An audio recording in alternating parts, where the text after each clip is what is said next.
Assalamualaikum warahmatullahi wabarakatuh. Nah, kami dari kelompok 1 akan menjelaskan materi mengenai database dan pengenalan tentang Microsoft Access. Sebelum itu, di kelompok saya ini terdiri dari 5 orang. Yang pertama yaitu saya sendiri, Muhammad Faisal, kemudian ada Ahmad Hussein, kemudian ada Fadilah Adilah Yusuf, ada Fasriani, dan juga Nurmila. Adapun pembahasan-pembahasan di materi kali ini kita akan menjelaskan mengenai database, kemudian sekilas tentang database, kemudian ada juga tentang Microsoft Access, mengenai fitur, cara membuat tabel, cara membuat database, dan seputar tentang pengenalan database dan Microsoft Access.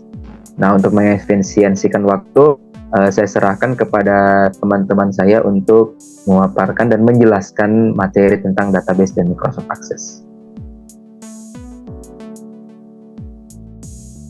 Baik, langsung saja pada materi pertama, yaitu sekilas tentang database. Dalam kehidupan sehari-hari, kita tidak akan pernah terlepas dari data. Misalnya saja data tentang mahasiswa, dosen, akademik, keuangan, stok barang, karyawan, gaji, pasien, dan masih banyak lagi. Agar data lebih bermanfaat, maka data harus diorganisasikan dalam satu file database. Untuk pengorganisasian dan pengolahan data dengan komputer, dibutuhkan suatu sistem manajemen database atau DBMS. Dengan sistem manajemen database, kita dapat menambah, mengedit, menghapus, mengurutkan data sesuai dengan urutan yang sesuai dengan yang kita inginkan, dan membuat laporan bagi data tersebut. Selanjutnya yaitu pengertian database. Database atau biasa disebut basis data adalah sekumpulan data atau informasi yang terdiri atas satu atau lebih tabel yang saling berhubungan antara satu dengan yang lain, di mana kita mempunyai wewenang untuk mengakses data tersebut, baik untuk menambah, mengganti, mengedit, maupun untuk menghapus data dalam tabel-tabel tersebut. Lebih sederhananya, pengertian database merupakan kumpulan dari informasi dan disimpan dalam komputer dan saling berhubungan satu sama lain secara sistematik. Database ini dikelola dan dapat digunakan untuk keperluan tertentu. Selanjutnya yaitu tingkatan database. Ada beberapa tingkatan database yang perlu diketahui pada saat nanti kita bekerja di dalam program akses. Antara lain dapat dilihat pada gambar di bawah ini. Yang pertama yaitu ada file. File terdiri dari rekor-rekor yang menggambarkan satu kesatuan data yang sejenis. Kemudian ada rekor.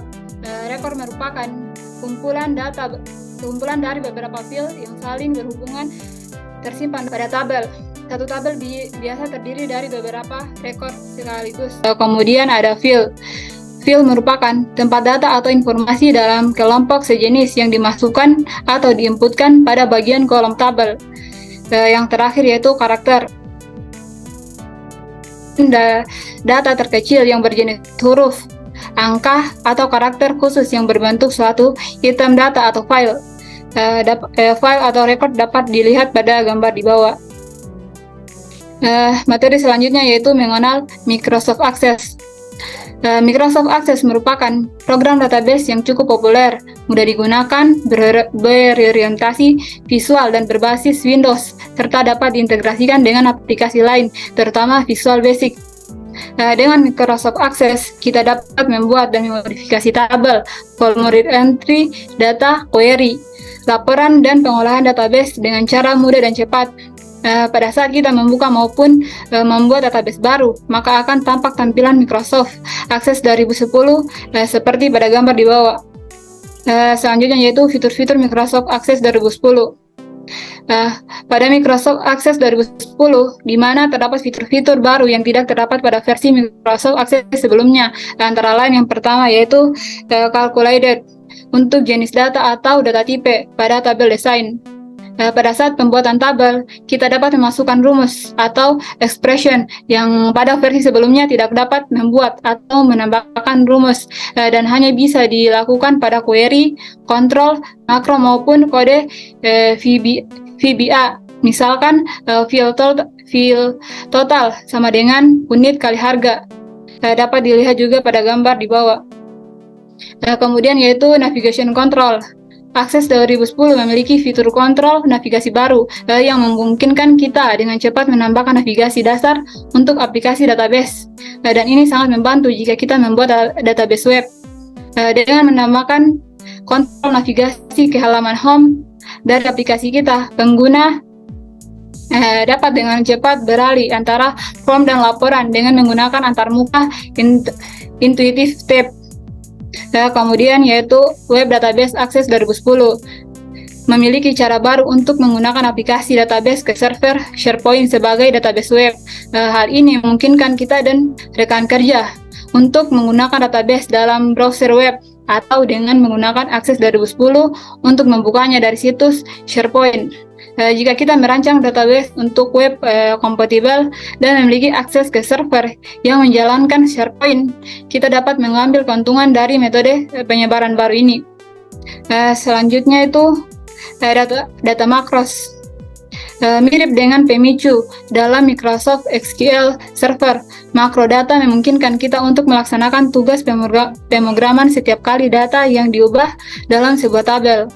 Kita dapat melampirkan makro langsung ke event tertentu, seperti after insert, after update, atau before change. Atau kita dapat membuat makro mandiri data yang disebut dari event. Kemudian selanjutnya yaitu fitur-fitur lainnya. Materi selanjutnya yaitu objek database access. Terdapat beberapa objek database yang terdapat pada Microsoft Access 2010. Antara lain yang pertama yaitu ada tables. Tables merupakan objek database yang digunakan sebagai sarana untuk menyimpan data yang telah diolah. Kemudian ada queries. Queries merupakan objek database yang berfungsi untuk menampilkan, menyunting, dan menyaring suatu data sesuai dengan kriteria bukan suatu ekspresi. Selanjutnya yaitu ada form.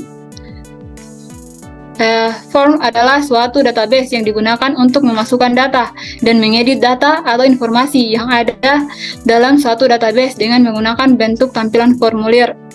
Selanjutnya yaitu report. Report merupakan suatu objek database yang digunakan untuk menampilkan data atau informasi dalam bentuk laporan. Yang selanjutnya yaitu makros. Makros merupakan rangkaian perintah yang dapat disimpan dan dijalankan secara otomatis, misalnya membuka form, mencetak laporan di layar, dan lain sebagainya. Yang terakhir yaitu ada modules. Modules adalah program kecil atau prosedur yang kegunaannya adalah untuk perancangan modul aplikasi pengolahan database tingkat lanjut. Materi selanjutnya itu menjalankan program Microsoft Access.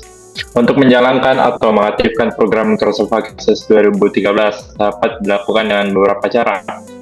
Namun yang paling mudah dilakukan yaitu yang pertama, klik tombol Start, terus search Microsoft Access 2013 seperti pada gambar di bawah ini, atau klik dua kali icon Microsoft Access 2013 pada jendela desktop sehingga muncul jendela Microsoft Access 2013. Yang berikutnya, membuat file database. Untuk membuat file database baru dapat dilakukan dengan langkah-langkah sebagai berikut. Yang pertama, pilih blank database. Yang kedua, klik tombol browse hingga muncul jendela file new database.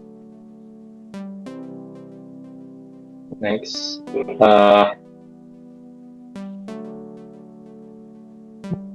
berikutnya yaitu pindahkan letak directory atau drive-nya sesuai keinginan. Selanjutnya yaitu pada file nama, ketik modul 1 hingga kembali ke tampilan semula. Lalu klik tombol create. Next.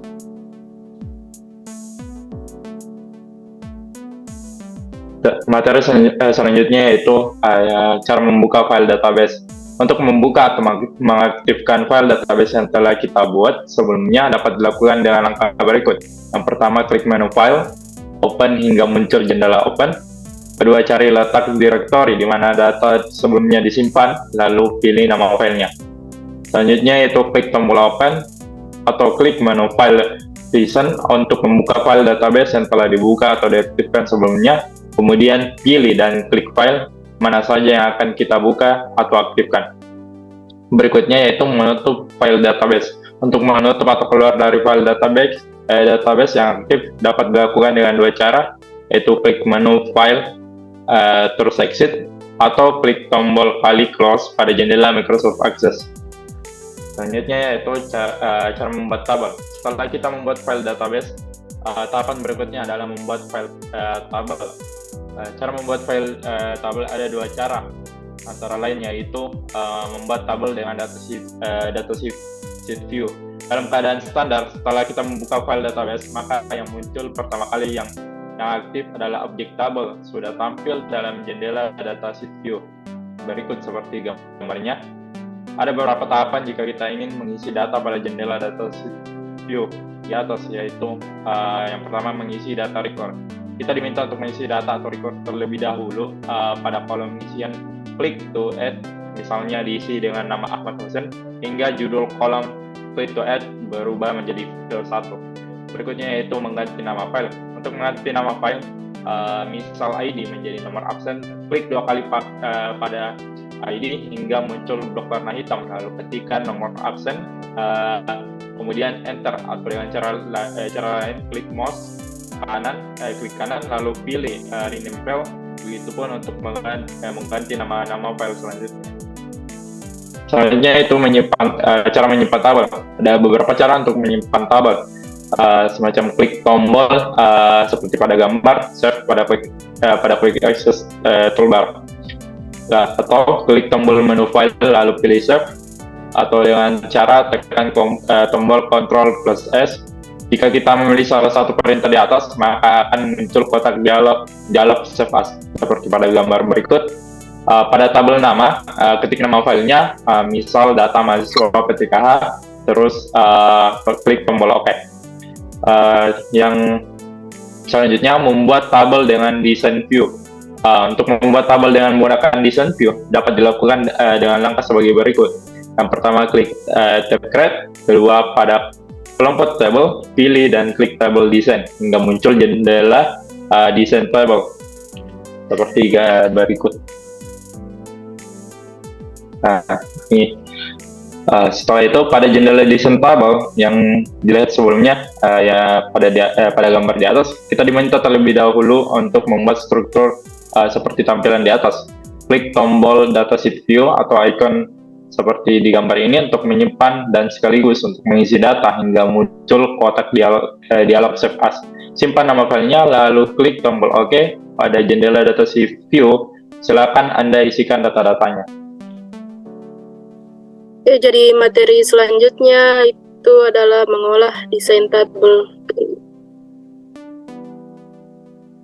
Pada jendela design view, kita dapat membuat nama field atau field name, memilih jenis data atau data type, mengisi keterangan description, menetapkan field kunci pengurutan data atau primary key, dan mengatur data dengan field properties. Yang pertama itu nama field. Field name digunakan untuk memasukkan nama field yang akan dibuat. Syarat pembuatan nama field atau field name adalah yang pertama, nama field tidak boleh sama dalam satu tabel. Syarat yang kedua itu adalah maksimum nama field adalah 64 karakter. Dapat berupa kombinasi huruf, angka, spasi, atau karakter khusus, kecuali tanda titik, tanda seru, tanda petik atas, dan tanda kurung siku. Selanjutnya adalah tipe data. Data type atau tipe data adalah untuk menentukan jenis data. Kita dapat memilih salah satu jenis data, yang mana pilihannya tergantung dari isi data tersebut. Pada beberapa jenis data pada Access 2016. Yang pertama adalah short text. Tipe data ini digunakan untuk menyimpan teks dengan panjang terbatas. Panjang maksimum default untuk tipe data ini adalah 255 karakter. Kita dapat mengubah panjang maksimum dengan menentukan panjang field saat membuat tabel. Tipe selanjutnya yaitu long text. Tipe data ini digunakan untuk menyimpan teks yang lebih panjang. Tipe data ini mampu menyimpan teks hingga 65.535 karakter. Tipe data ini cocok digunakan untuk menyimpan catatan atau teks yang lebih panjang. Tipe data selanjutnya itu number. Tipe data ini digunakan untuk menyimpan nilai numerik seperti angka bulat atau angka desimal. Tipe data selanjutnya yaitu date or time. Tipe data ini digunakan untuk menyimpan nilai tanggal dan waktu. Format yang didukung termasuk tanggal, waktu, atau kombinasi keduanya. Tipe data selanjutnya yaitu currency. Digunakan untuk menyimpan nilai mata uang dengan dukungan desimal hingga 4 tempat desimal. Tipe data selanjutnya yaitu author number. Data ini digunakan untuk menghasilkan nomor unik secara otomatis untuk setiap rekaman yang ditambahkan ke tabel, dengan syarat field tersebut harus menggunakan primary key. Data selanjutnya yaitu yes or no. Data ini digunakan untuk menyimpan nilai yang hanya dapat menjadi benar atau salah, yes or no, true or false, atau on or off. Tipe yang selanjutnya adalah tipe data selanjutnya adalah OLE object. Digunakan untuk menyimpan objek OLE, object linking and embedding, seperti dokumen Word, file gambar, atau file multimedia. Selanjutnya yaitu hyperlink. Ini digunakan untuk menyimpan hyperlink ke alamat web atau ke file lain di komputer atau jaringan. Tipe data selanjutnya yaitu attachment. Digunakan untuk menyimpan lampiran berupa file atau objek lain yang terkait dengan catatan, misal file Word, Excel, MP3, zip, dan lainnya. Kita dapat mengedit maupun menyimpannya kembali ke bentuk semula. Tipe data yang selanjutnya adalah calculated. Digunakan untuk menyimpan nilai yang dihitung berdasarkan rumus atau ekspresi dari field atau nilai lain dalam tabel. Misal total sama dengan gaji pokok ditambah tunjangan, maka pada field total dan pada jendela expression builder diisi gaji pokok plus tunjangan. Tipe data yang terakhir, lookup wizard, digunakan untuk membuat kolom dengan nilai terbatas atau terdefinisi sebelumnya dalam database. Materi selanjutnya itu keterangan atau description. Description ini digunakan untuk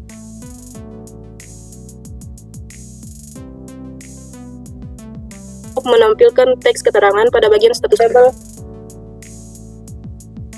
sebuah tabel atau query. Dalam hal ini kita boleh kosongkan atau isi keterangannya. Jumlah teks yang dapat diisi maksimum adalah 255 karakter. Selanjutnya adalah primary key. Primary key adalah field yang digunakan sebagai field index utama atau field kunci pengurutan data dari sebuah tabel. Untuk menetapkan field, misal nomor absen, dibuatkan primary key, maka lakukan apa berikut. Yang pertama adalah aktifkan jendela design view. Yang kedua, pilih file yang akan dijadikan sebagai primary key, lalu klik tombol primary key, itu yang kunci, pada group tools seperti pada gambar di bawah. Apabila kita menetapkan field nomor absen dengan menggunakan primary key, maka secara otomatis pada jendela field properties, baris indexed yang semula no akan berubah menjadi yes, no duplicate. Ada 3 pilihan pada baris index di jendela field properties. Yang pertama itu no, artinya field tersebut tidak diindeks atau tidak diurutkan. Yang kedua yes, duplicate oke, artinya field tersebut secara otomatis diindeks atau diurutkan dan membolehkan kita memasukkan data yang sama. Yang ketiga adalah yes, no duplicate, artinya field tersebut secara otomatis diindeks atau diurutkan namun tidak diperbolehkan memasukkan data yang sama. Setelah pembahasan pemaparan materi tadi. Selanjutnya ada praktikum modul 1. Yang pertama yaitu membuat file database. Caranya itu ya pertama jalankan program Microsoft Access, terus pilih blank database, terus klik tombol open itu yang bentuk folder hingga muncul jendela file new database. Pindahkan letak directory atau drive-nya ke data kerja di data D atau data E. Lalu buat folder nama dan kelas Anda. Selanjutnya yaitu pada file nama ketik modul 1 hingga kembali ke tampilan semula. Klik tombol create. Oke. Selanjutnya adalah membuat file tabel dengan datasheet. Caranya itu ketik data berikut di bawah ini ketik data berikut pada jendela data sheet view seperti ini. Kemudian ganti field-field tersebut menjadi nama fieldnya seperti yang tampak di bawah ini di gambar. Dengan cara klik 2 kali field 1 hingga muncul blok warna hitam, lalu ketikkan nomor absen, nama, name, jenis kelamin, tempat lahir, tanggal lahir, dan nomor HP, lalu enter. Atau dengan cara lain, klik kanan pada mouse, terus pilih rename field. Oke. Silakan diulangi langkah-langkah tersebut sampai untuk mengganti field-field lainnya. Selanjutnya untuk menyimpan tabel, klik tombol save pada quick access toolbar yang di sebelah atas kiri itu. Pada table name ketik nama filenya, misal data mahasiswa, terus klik tombol OK. Hasil akhirnya seperti ini pada MS Access 2013. Oke.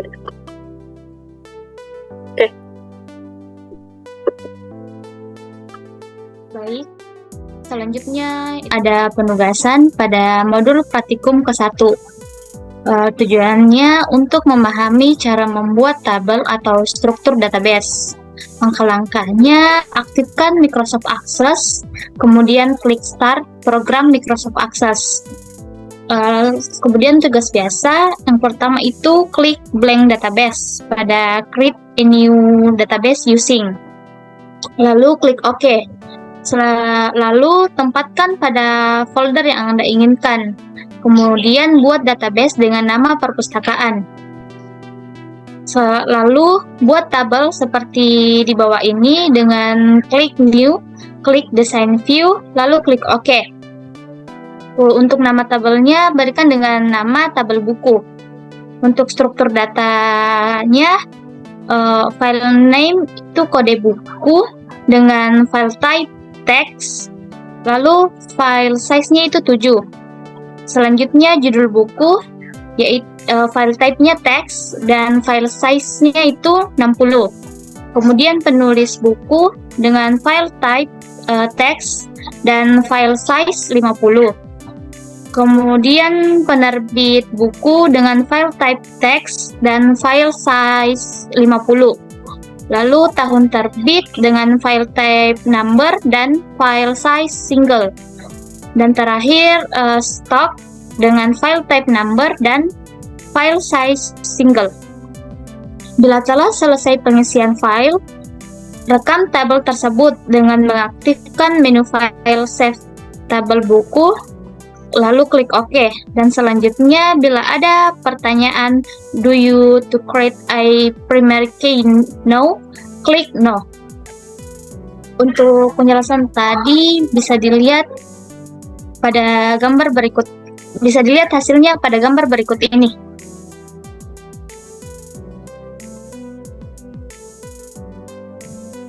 Oke, baik. Tadi ada penugasan biasa. Selanjutnya kita ada penugasan mandiri, lanjutan dari database perpustakaan tadi. Nah, yang pertama itu buat tabel dengan langkah-langkah seperti yang dijelaskan sebelumnya. Nah, dengan nama tabel itu tabel peminjaman. Adapun struktur datanya itu sebagai berikut. Yang pertama field name, kode pinjam, file type-nya itu text untuk 2010 dan untuk 2013 ke atas kita pakai short text dengan file size-nya itu 7. Nah, kemudian kode buku, file type-nya itu text untuk 2010 dan untuk 2013 ke atas itu kita pakai short text dengan file size 7. Kemudian ada tanggal pinjam dengan file type date time. Tidak ada file size-nya tapi kita memakai format medium date. Nah, kemudian ada tanggal kembali dengan file type yang sama yaitu date time dengan format yang sama juga yaitu medium date.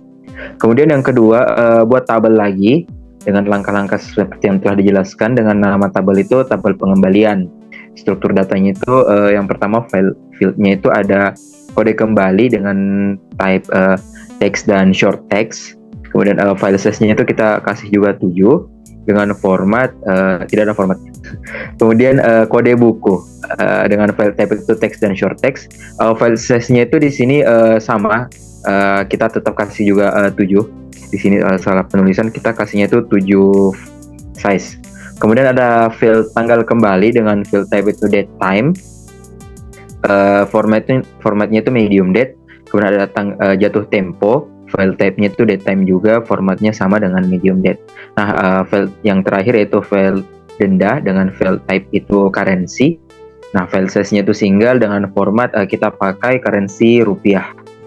Nah, yang terakhir yaitu membuat tabel anggota dengan struktur data sebagai berikut, yaitu yang pertama field name-nya itu ID anggota dengan file type text dan short text. Kemudian file size-nya itu 7. Nah, kemudian selanjutnya ada field name nama, field type-nya itu text dan short text dengan file size-nya itu 60 karakter. Kemudian ada jenis kelamin, file size-nya itu file type-nya itu text dan short text dengan file size-nya itu 10 karakter. Kemudian ada file name alamat dengan file type text dan short text dengan file size-nya itu 200 karakter. Dan yang terakhir ada tanggal lahir dengan file type date time dan format medium date. Jadi secara keseluruhan untuk file name dengan kode dan ID itu kita pakai file size 7 karakter ya. Kita size-nya itu 7 karakter. Nah, jadi ini ada tabel-tabel yang telah dibuat. Nah, tadi yang pertama kan di tugas biasa ada tabel buku. Nah, kemudian kita ada tabel peminjaman. Struktur itu seperti ini karena kita di sini saya memakai 2016, jadi kita pakainya itu short text. Nah, kalau untuk 2010 itu dia tetap pakai text. Nah, kemudian ini ada tabel pengembalian. Tampilan akhirnya itu seperti ini, sama kita pakai short text juga karena 2016 tampilan akhirnya. Dan yang terakhir itu ada tabel anggota. Nah, tabel anggota itu tampilan di desain V-nya itu seperti ini. Kita juga tetap pakai short text karena 2016. Jadi total di penugasan ini ada 4 tabel. Di tugas biasa ada 1 tabel dan di tugas mandiri ada 3 tabel dengan nama database-nya itu kita database perpustakaan. Baik, itu saja yang dapat kami jelaskan mengenai materi dari kelompok 1, yaitu tentang database dan pengenalan mengenai Microsoft Access. Bila terdapat kekurangan mohon dimaafkan, kami pamit undur diri. Wassalamualaikum warahmatullahi wabarakatuh.